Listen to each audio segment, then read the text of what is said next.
Magandang araw sa lahat mga master. So ngayong araw ay i-share ko naman sa inyo kung paano computein ang current ng isang motor kung ito ay single phase or 3 phase. So yesterday sinare natin yung pagkuha ng horsepower. Kaya lang wala tayong example. So dito isinulat ko na. Ayan, meron po tayong example. So sa single phase po 230 yung voltage natin. And then power factor po natin 0.8 and then 0.9 po yung efficiency. So, yung 2 horsepower po yung example natin.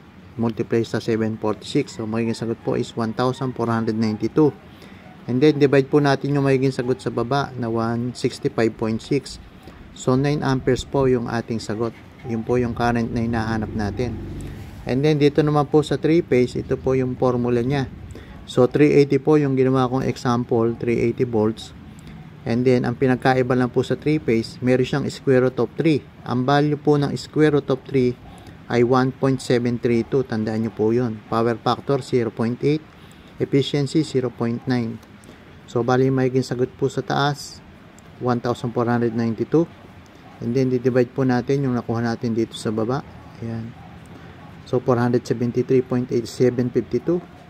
So, magiging sagot po natin ay 3.1 amperes. So, ganun lang pong kasimple ang pagkuha ng amperes kung hindi natin makikita doon sa nameplate. Okay? So, yun lang po at maraming salamat.